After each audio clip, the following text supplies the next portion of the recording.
IPL 2026 సీజన్లో top 2లో నిలిచే రెండు జట్లను టీమిండియా మాజీ క్రికెటర్ వసీం జాఫర్ అంచనా వేశాడు. సన్ రైజర్స్ హైదరాబాద్తో పాటు పంజాబ్ కింగ్స్ టాప్ 2లో నిలిచే అవకాశాలు ఎక్కువగా ఉన్నాయని అభిప్రాయపడ్డాడు. కానీ రాయల్ ఛాలెంజర్స్ బెంగళూరు కూడా కొన్ని సవాళ్లను ఎదుర్కొంటుందని వసీం జాఫర్ అభిప్రాయపడ్డాడు. ఫిల్ సాల్ట్ అందుబాటులో లేకపోవడం ఆ జట్టుకు ఆందోళన కలిగించే అంశం. ఆర్సీబీ ఎక్కువగా విరాట్ కోహ్లీపై ఆధారపడుతుంది. అతను అవుట్ అయితే జట్టు కష్టాల్లో పడ్డం చూశాం. వారికి కూడా ఇబ్బందులు ఉన్నాయి. విధ్వంసకర ఓపెనర్ సాల్ట్ కొన్ని మ్యాచ్లకు దూరమవడం ఆందోళన కలిగించే అంశం.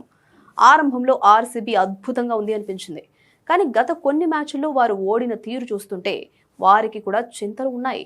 కాబట్టి టాప్ 2లో పంజాబ్, ఎస్ఆర్హెచ్ జట్లకు మెరుగైన అవకాశాలున్నాయని నేను భావిస్తున్నా అని వసీం జాఫర్ పేర్కొన్నారు. అయితే పంజాబ్ కింగ్స్ ప్రస్తుతం 6 విజయాలు 13 పాయింట్లతో రెండో స్థానంలో కొనసాగుతుంది. గత 3 ఓటముల తర్వాత వారు అగ్రస్థానాన్ని కోల్పోయారు. అయినా పంజాబ్కు టాప్ 2లో నిలిచే అవకాశం ఉందని జాఫర్ నమ్ముతున్నాడు.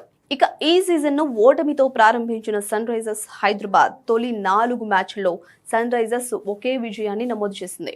ఆ తర్వాత కోల్కతా నైట్ రైడర్స్ చేతిలో ఓడిపోయే ముందు ఎస్ఆర్హెచ్ 5 మ్యాచ్ల విజయ పరంపరను కొనసాగించింది. గత మ్యాచ్లో పంజాబ్ కింగ్స్ ను ఓడించగా ప్రస్తుతం ఎస్ఆర్హెచ్ 7 విజయాలు 14 పాయింట్లతో అగ్రస్థానంలో ఉంది. అలాగే ఆర్సీబీ జట్టు 10 మ్యాచ్ల్లో 6 విజయాలు 12 పాయింట్స్తో 3వ స్థానంలో ఉంది.